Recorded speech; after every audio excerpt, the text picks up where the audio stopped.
I'm David Knowles, and this is Ukraine, the latest. Today, we bring you the latest updates from the battlefront, hear the news from the EU Council meeting in Brussels, and we interview a former Apache attack helicopter pilot. Bravery takes you through the most unimaginable hardships to finally reward you with victory. If we give President Zelensky the tools, the Ukrainians will finish the job. Slava Ukraini! Nobody's going to break us. We're strong. We're Ukrainians. Every weekday afternoon, we sit down with leading journalists from the Telegraph's London newsroom and our teams reporting on the ground to bring you the latest news and analysis on the war in Ukraine.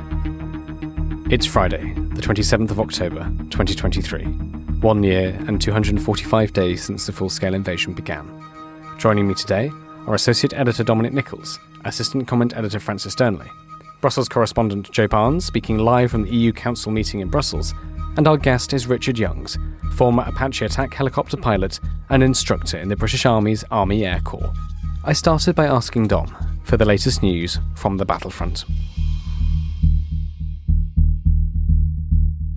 Sure. Well, hi, David. Hi, everybody. So let's start in Avdiivka, and Ukraine's Tavrisk Group of Forces spokesperson, Colonel Alexander Stupin, he said yesterday that Russian forces have suffered 5,000 personnel killed and wounded and 400 armoured vehicles lost near Avdiivka and Marinka. Marinka is just southwest of Donetsk city in the last 2 weeks. Now, we've been talking about these numbers for a few days now. I think that 400 of the armoured vehicles lost there, that seems a bit toppy to me. That might be an account of all vehicles. Many possibly had armour bolted on, for example, but trucks wouldn't be usually counted as an armoured vehicle. So armoured vehicles would normally be the family of tanks, infantry fighting vehicles, armoured personnel carriers, battle taxis, effectively, and specialist engineering vehicles and that kind of thing. So we report these numbers, but obviously we do make pains to try and verify them where we can and flag where we're not entirely sure. But it's still a staggering amount, whatever the figure is, a huge amount of forces, Russian forces being lost in Avdiivka. Now, a Ukrainian reserve officer stated that Russian forces appear to be using fewer armoured vehicles in the fight, although they may now be regrouping for a renewed mechanised assault, as they did between the initial mechanised assaults from October 10th to the second series of large such vehicle-borne assaults around October 19th, 20th. So they might be trying to regroup. It's thought that the Russian command has funneled additional forces to the front there at Avdiivka to offset these manpower and equipment losses and maintain, or try to maintain, their military's ability to keep going, try and maintain the momentum. It's worth noting that the ISW, Institute for the Study of War, they are saying that Russian command will likely struggle to offset the equipment losses that they've suffered in the last few weeks, particularly in armoured vehicles. They say widespread Russian losses in the first half of last year, the first half of the full-scale invasion, this is in particular for the vehicles. They say that heavily restricted Russia's ability to conduct effective mechanised manoeuvre warfare over last winter to spring this year, and they suffered, and that's just been knocked on since then. The subsequent forces have suffered from low combat effectiveness. Now, I just want to pause for a moment and have a quick word on what we mean by combat effectiveness. So each unit, a battalion, a brigade, division, what have you, is said to be at, let's say, 100% combat effectiveness on day one when they're deployed. They're fully rested, the vehicles all working, they've got ammunition, water, fuel, etc., etc. So 100%. Anything lower than about 70% combat effectiveness is deemed unworkable compared to what that grouping should be capable of. So, for example, let's take a brigade of around 5,000 soldiers that consists, for this example, 4 battalions plus all the supporting elements. If it was at 70% combat effectiveness, it couldn't be expected to achieve the kind of missions that a full-strength brigade should be able to. Now, it's not an exact science, but it's a guide for military planners. So if you're a military planner and you've got 15th Leningrad Brigade, for example, and that you're told that's at 70% combat effectiveness, you need to give it a slightly smaller task than you would ordinarily have given it on day one of the war, because it's just going to get smashed up even more. Now, that's not saying that a brigade of 5,000 people, if it's at 70%, that's still carry the 3,500 Russians with guns. So yeah, that's still a capable force. But if you give it a task that is meant for a force of 5,000, you're just asking for trouble. And ISW are saying that that's what Russia has been doing, and they've continued to give company, battalion, brigade tasks and so on to formations that aren't at that strength with predictable results. So back to the equipment losses last year, they are thought to have contributed to they've rolled on to further losses in the assaults near Vuhledar and elsewhere in Donetsk Oblast earlier this year. And then heavy losses around Vuhledar likely prevented Russia from committing sustained mechanized assaults elsewhere, and so on and so on and so on, up to today, when we see the losses around Avdiivka that seem to be much larger than anything we've seen earlier for specific battles. So perhaps that link between what the planning guidelines are, and Russia will have the same. They'll have they should have some idea of these guidelines of what a brigade can do, what a division can do. But maybe that link between the guidelines and the reality on the ground in terms of serviceable equipment and available personnel might be broken. Now, ISW is saying it remains unclear if the prospect of further heavy equipment losses will deter Russia from keeping going in Avdiivka, but we will watch this closely. But it's a fundamental planning failure. If you're giving tasks to formations that aren't there or just are not up to it, then you're just going to sustain losses. And if you keep doubling down, that only ends one way. Now, linked to Avdiivka, the White House has said the Russian military is executing soldiers who do not follow orders. So this came from John Kirby, who's an occasional spokesperson for the White House. He's actually the National Security Council spokesperson. I interviewed him when we were out in the States a few weeks ago. He said, "We have information that the Russian military has been actually executing soldiers who refuse to follow orders. We also have information that Russian commanders are threatening to execute entire units if they seek to retreat from Ukrainian artillery fire." He said this was barbaric and said Russia's mobilised forces were undertrained, under-equipped and unprepared for combat. He said the military was using human wave tactics by throwing groups of poorly trained soldiers into the fight. And then he added, "I think it's a symptom of how poorly Russia's military leaders know they're doing and how bad they have handled this from a military perspective." Okay, next one. Missile and drone strikes continued across Ukraine last night. Injuries reported in Izium, that's up in the Kharkiv region, no reported deaths there. 2 waves of drone attacks in the southern areas of Mykolaiv and Kherson. A lot of infrastructure damage, but no casualties, no deaths as far as I can make out. And then just finally, there has been some chat recently about grain shipments and what's happening in the Black Sea. Comments that Ukraine's actually at a very healthy rate of being able to get the grain out. But in the last few days, there has been some confusion about these shipping corridors.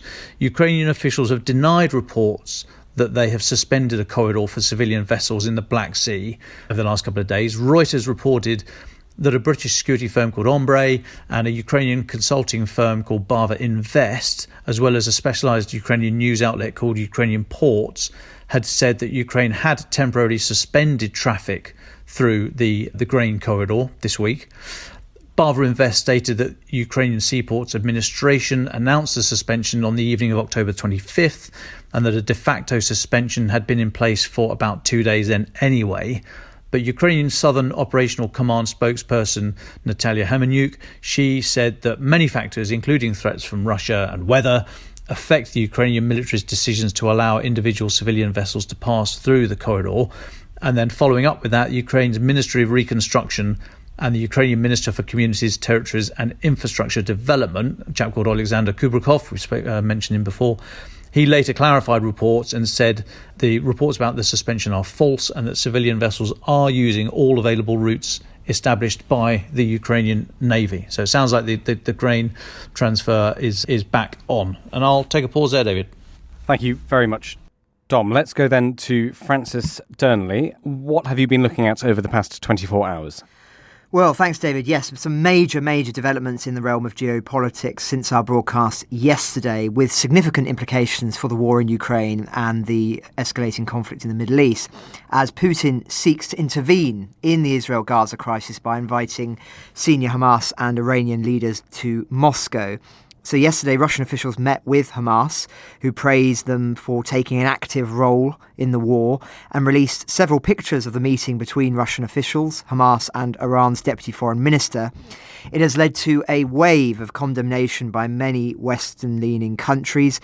Israel has called it an obscene step that gives support to terrorism and legitimises the atrocities of Hamas terrorists.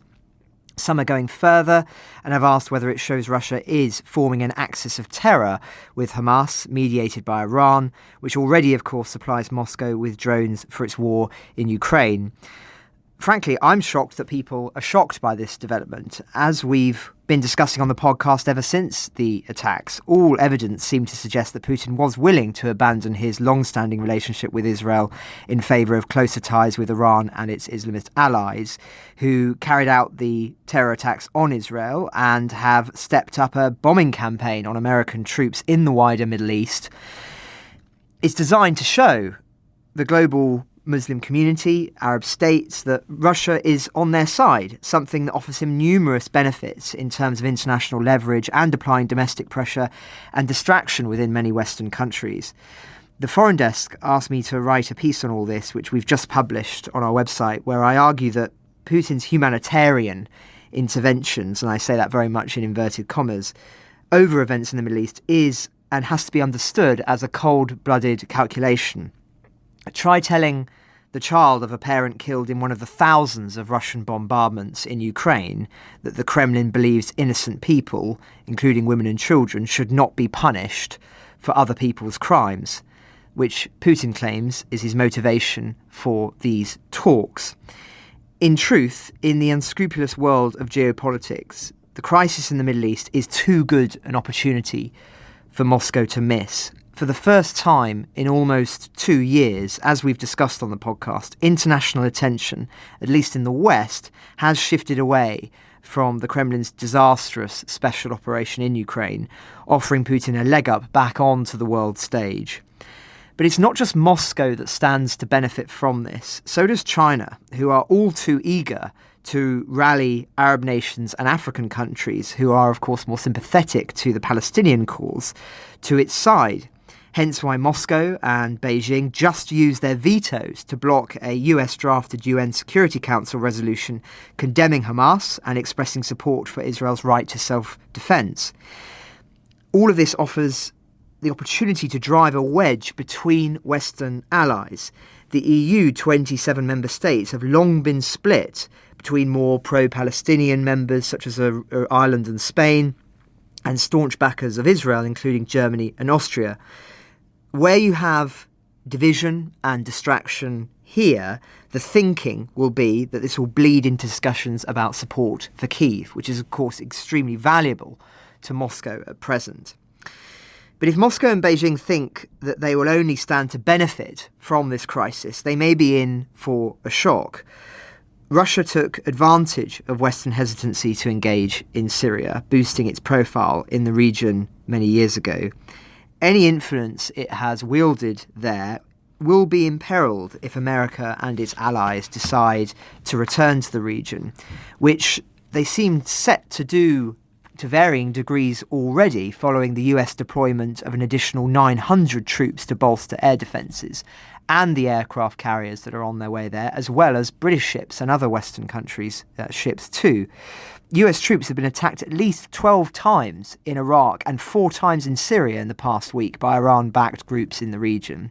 On Thursday, and this is really significant, the Pentagon confirmed that 19 US troops had suffered traumatic brain injuries from those attacks.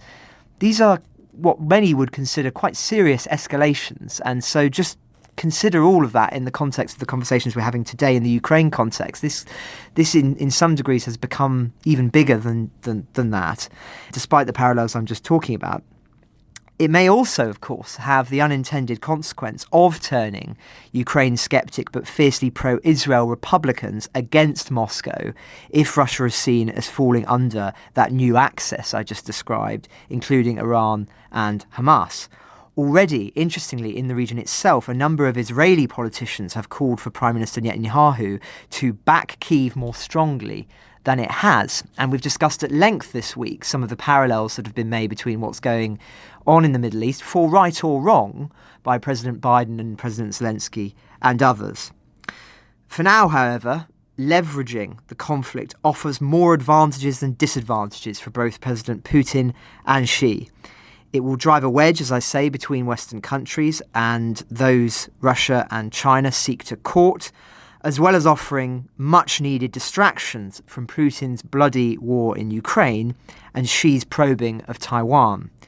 Such a wedge, even one measured in human lives, is perceived as worth the risk. Thank you very much, Francis Dearnley. Joe Barnes, can I come to you? You're on the ground in Brussels. It's the second day of the EU's Council meeting. You spoke to us yesterday from the same place. What's changed? What have been the most important developments that you've seen? Okay, so when we spoke yesterday at the same time, the summit hadn't really started. But now, yesterday, President Zelensky has given his speech. EU leaders are currently debating how they address Ukraine at the moment. So let's touch on what President Zelensky first told the European leaders yesterday. I spoke to a diplomat who was in the room for the address, and he described it as a greatest hits moment. The speech touched on Kyiv's EU membership ambitions, its requests for weapons, its partnerships to boost Ukraine's domestic arms industry, a 12th round of EU sanctions, Zelensky's 10-point peace plan, and finally a planned peace summit in Malta. So Zelensky first opened with a fact that he had recently passed a law on the financial monitoring of, and this is in quotations, politically exposed persons. This is particularly important because it's essentially Ukraine's effort to crack down on corruption, to make it a country that is basically worthy of becoming a member state of the EU at some point. And we know that Zelensky will probably be back in Brussels in December, as there will be a decision on whether Ukraine will be allowed to start its formal membership talks rather than just being a potential candidate country. And then he went on to stress the importance of air defense systems. He said air defense is for life, and he pointed out that drones have been shot down near, the name of the power plant slips out of my head, but a nuclear power plant that Russia had fired drones at. And he said, luckily, that Ukraine's air defences managed to shoot them down, but it could have been catastrophic. On sanctions, he raised the issue of circumvention. That's when people or governments help Russia to avoid the sanctions that have been placed on them. He said it was for the EU, the G7 and G20 to work closely together to close down those loopholes that Russia's exploiting to get, whether it be like sort of Western computer chips or components, or even access to the Western financial markets, for instance. So he stressed that while asking the EU to continue on its path to brokering a 12th round of sanctions on Vladimir Putin and his sort of government, his close allies, and various things that he uses to fuel his war machine in Ukraine. Zelensky then went on to mention his 10-point peace plan. We've reported on that quite a lot, so I won't go into detail on that. But he did then mention what has become quite a growing peace movement when national security advisors are due to meet in Malta shortly, I think this weekend. So I expect Tim Barrow, Britain's national security advisor, will be there at the meeting. There's expected to be 70 nations in total represented at the summit. That's according to Zelensky's advisors, which is quite exceptional in real terms, because when this format of meeting met for the first time in Copenhagen, 15 countries turned up.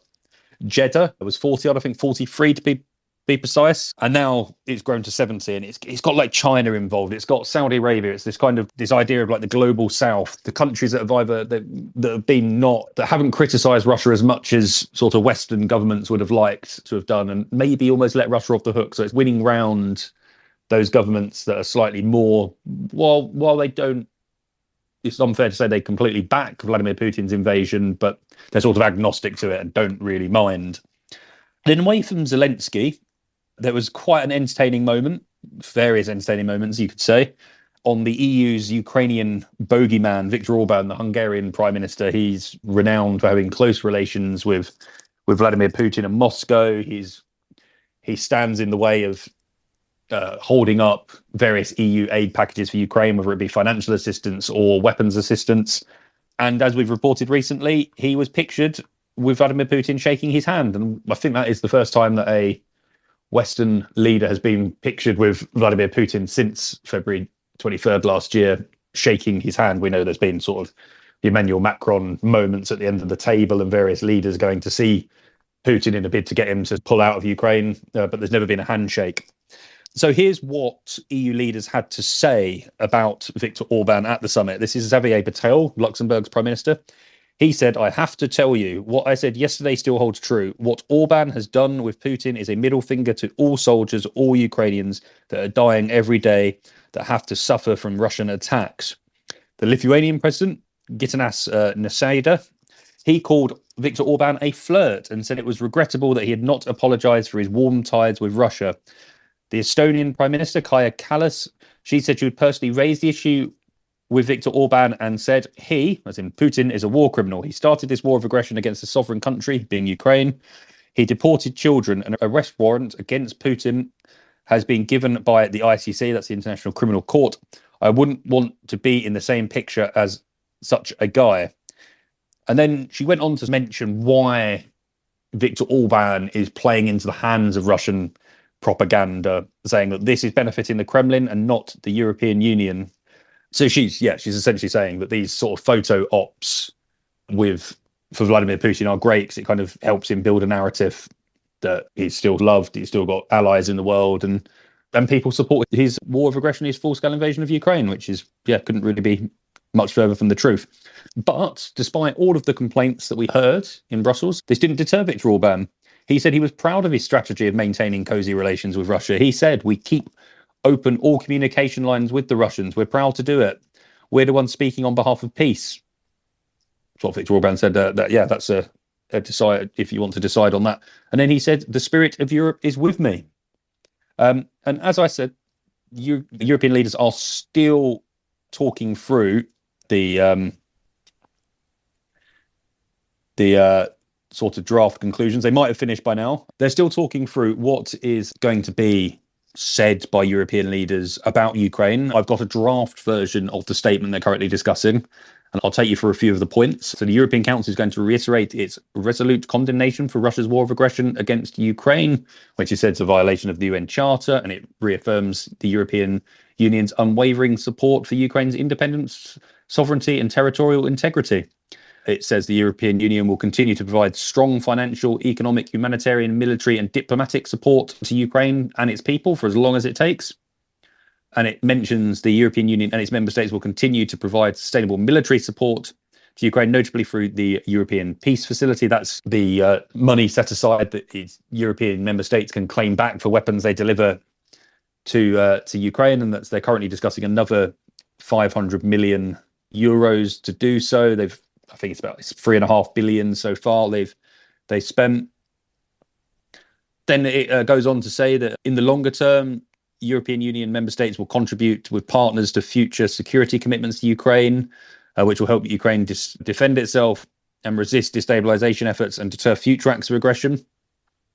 So the EU is going to set out a plan, a framework on what the EU can do for future security commitments. That's going to be set out at the December European Council meeting.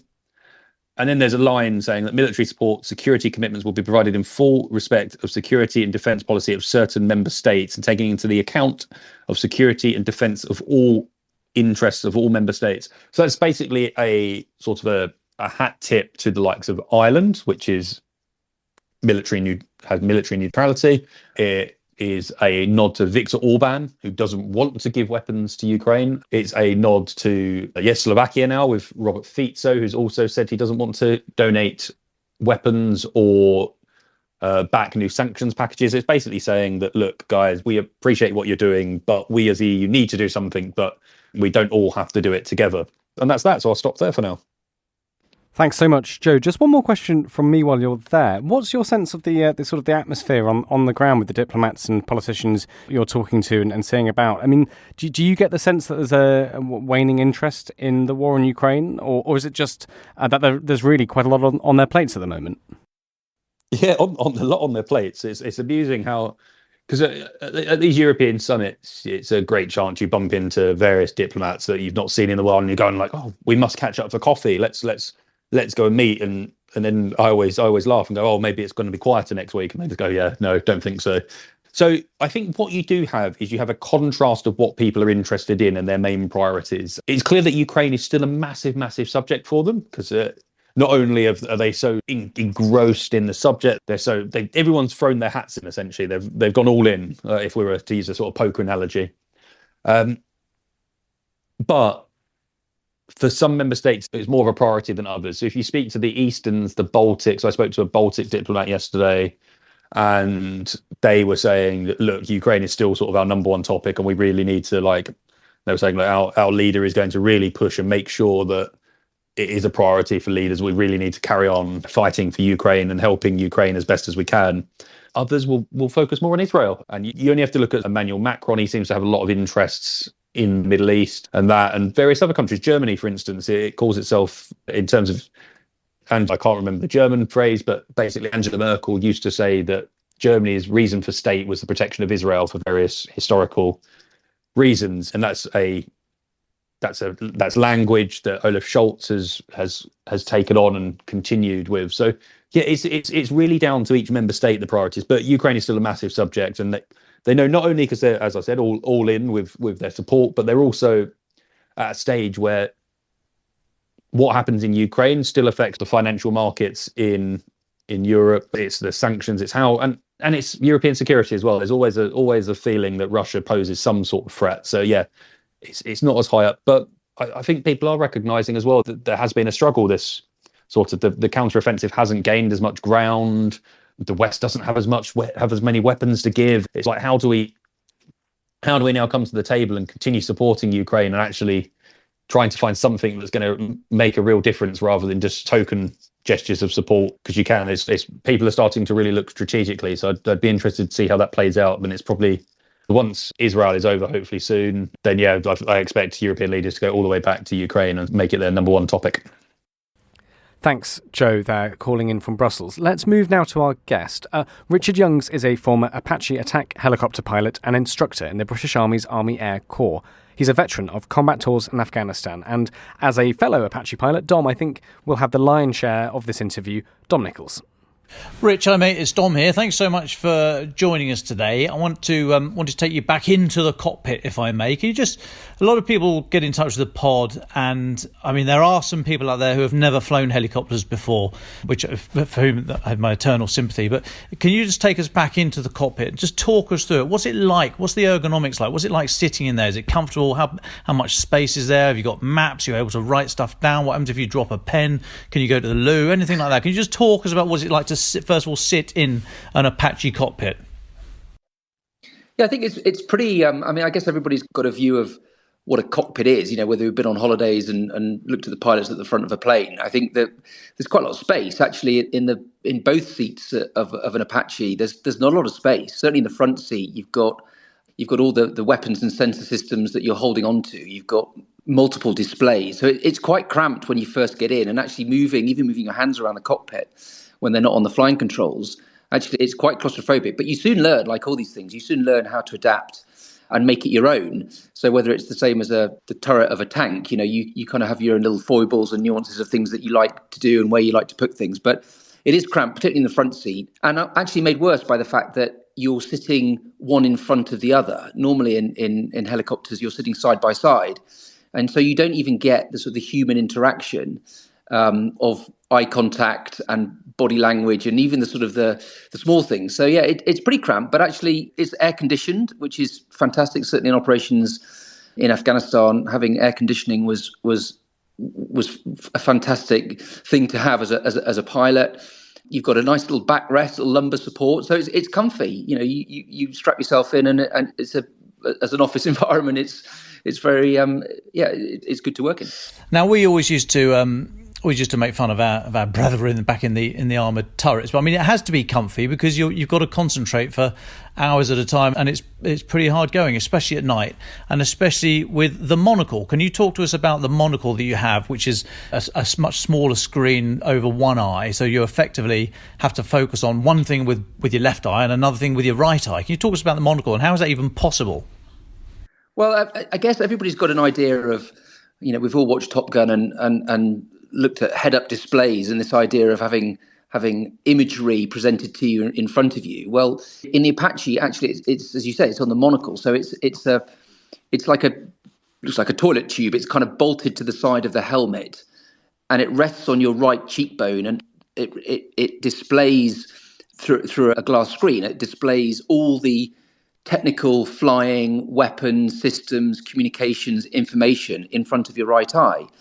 And the helmet sits inside a kind of a laser web, if you like, in terms of so that the aircraft can see where the helmet is looking, and you bore sight the crosshairs in the middle of what you can see with your right eye to a known point, and that then gives the aircraft a datum point. So wherever you look, it can move the sensors to where you're looking.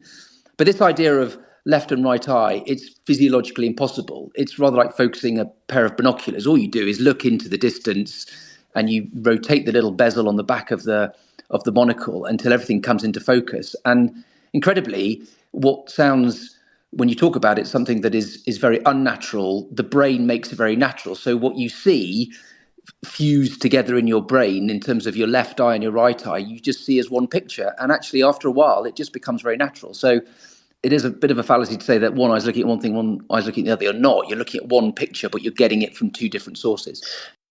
Yeah, fallacy, Telegraph fake news. Sorry about that. So talk about the aircraft now and aircraft operations. How vulnerable are helicopters? How big is the radar cross-section? How much punishment can they take before they fall out of the sky? That kind of thing. And what are the limitations in terms of weather, logistics, planning times and all that kind of stuff?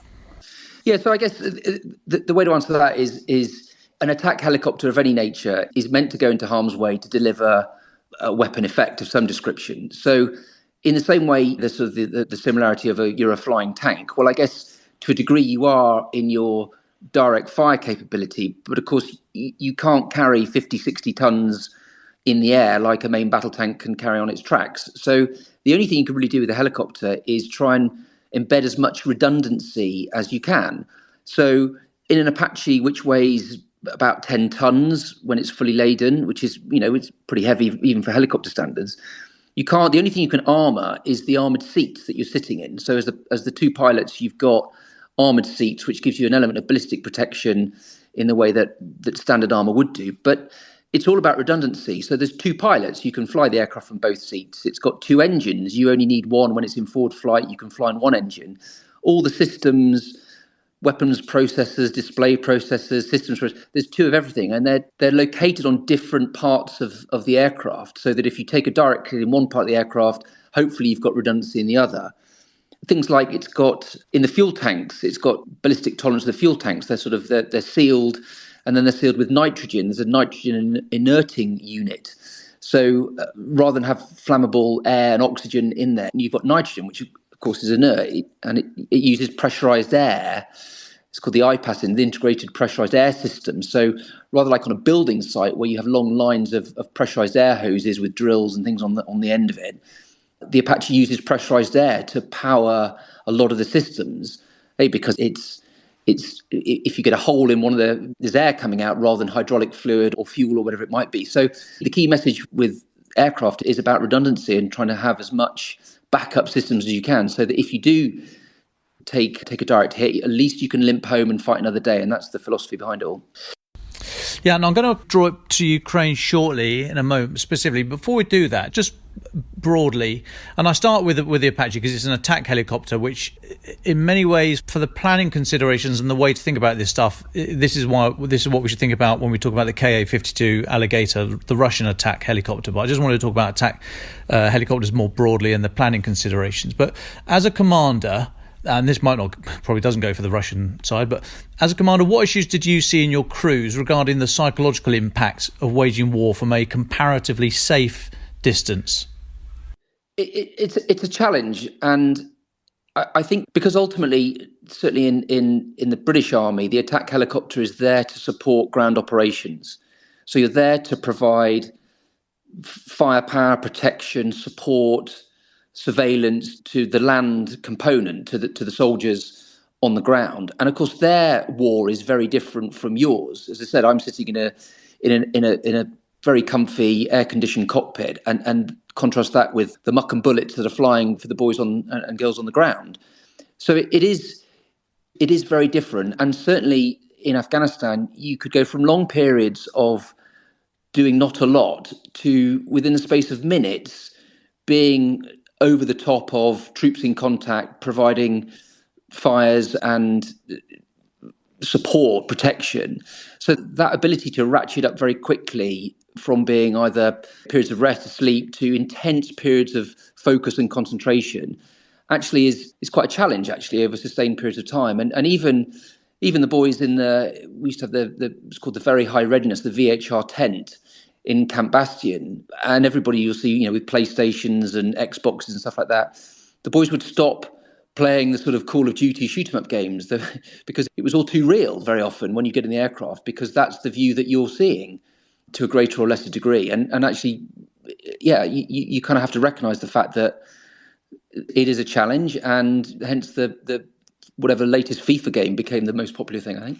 Now, just one more for me, if I may, and taking it down into Ukraine. So last week we saw, or maybe the week before, I can't remember now, but the suspected Storm Shadow strikes on Berdyansk and Luhansk airfields, which we think destroyed at least 9 Russian aircraft, a mix of Ka-52 attack and Mi-8 HIP, the transport helicopters. But what was surprising was that they were out in the open. And I mentioned at the time that you might stick them in hardened aircraft shelters or possibly even underground. Some countries do. But I mean, how wise was that, or not how wise, but was that an absolutely basic mistake to have aircraft just sat out on the pan that were then fragged by albeit a very long-range precision missile that they should have known was coming? But how surprising was it that at this stage in the war they've still got aircraft out on the pan with no blast walls around them, for example? I think it is quite surprising, given the threat, as you say, that there's some very sophisticated long-range weapon systems available to the Ukrainian forces, and the fact, therefore, that aircraft are at risk by being out in the open just demonstrates perhaps a slight naivety as to understanding what that threat really is. So, it does feel a little bit as if it was a little bit of poor planning or a bit of misunderstanding about what the threat is. I think certainly from my experience, I think aviation and air assets, but particularly aviation assets, they're never high in numbers. There's never enough of them, and so the commanders on the ground will do everything they can to try and protect them and keep them out of harm's way until they're needed. So yes, it does. It is slightly surprising. Hi, Rich, Joe over in Brussels. Hi, Joe. One of the interesting things is, and you've taught people to fly these helicopters, and I think the Ukrainians have been using sort of attack helicopters to fly sorties. Yeah, as you said, not sparingly because it's dangerous near the front line. But, and I'm not saying this is a actual possibility and Britain is considering that, but I believe we're upgrading the Apache to a third model now. Might even be a fourth, I can't remember.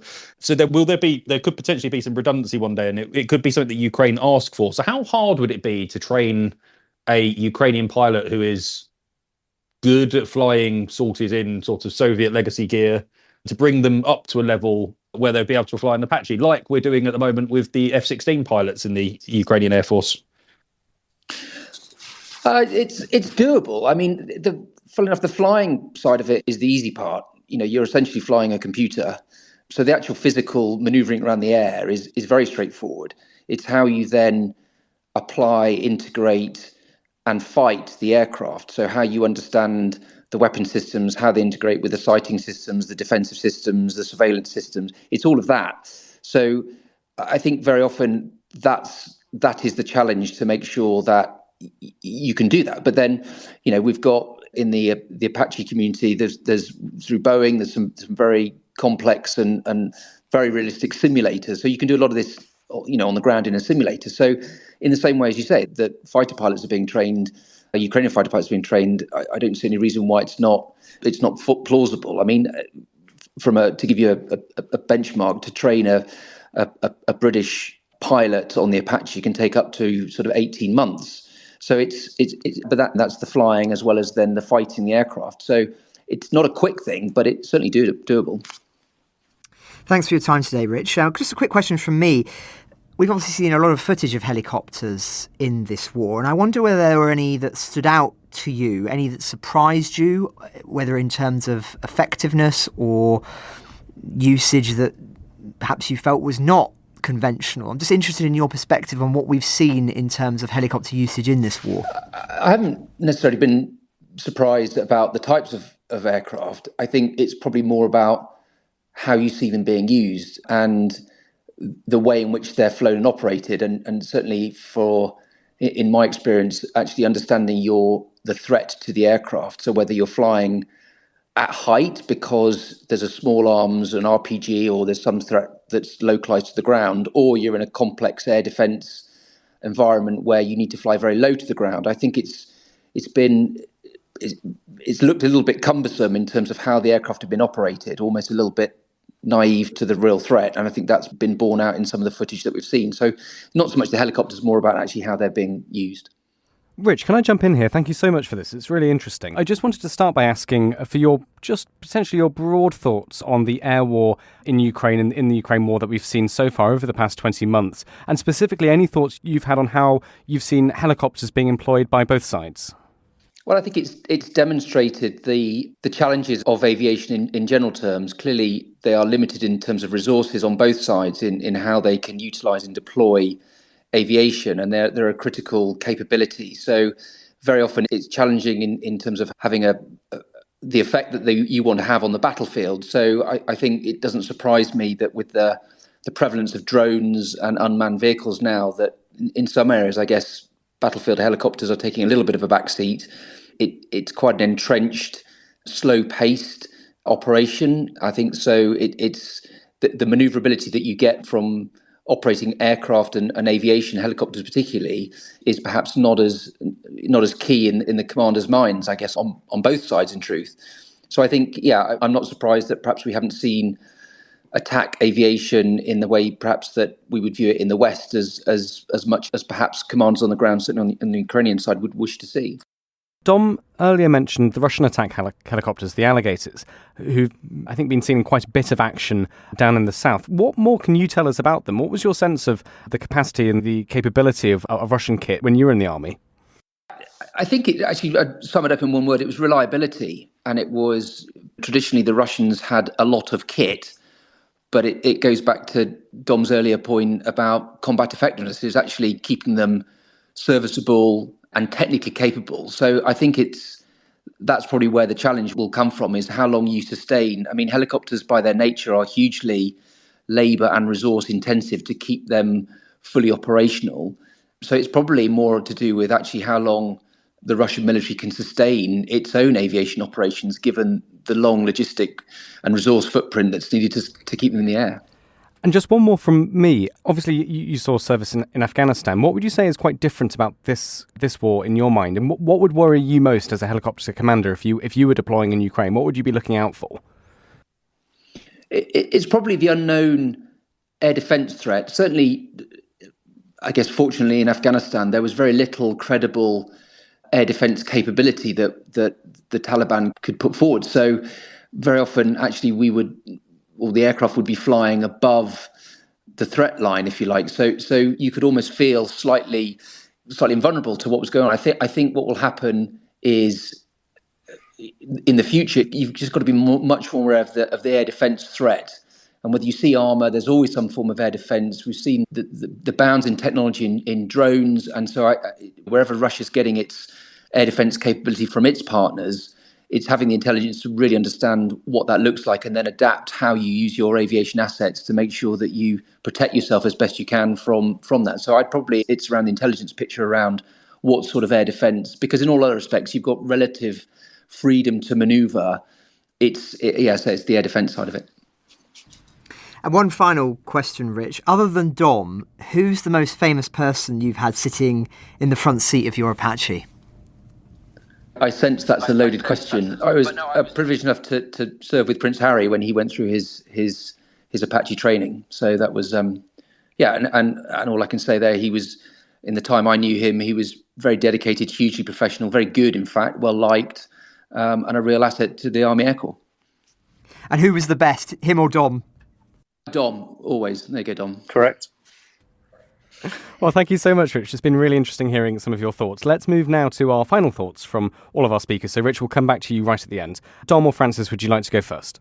Well, mine's only very brief, David. I know we have many listeners who tune into the American Enterprise Institute's geopolitical podcast, The Eastern Front, specialising in affairs in the Baltic to the Black Sea. The team there very generously invited me on this week for a wider discussion into some of the subjects we cover on Ukraine the Latest. Turning points of the war, for instance, why Britain has played the role that it has in this conflict, the history of isolationism in the United States, and the mental block that prevents people from engaging with the subject of war crimes.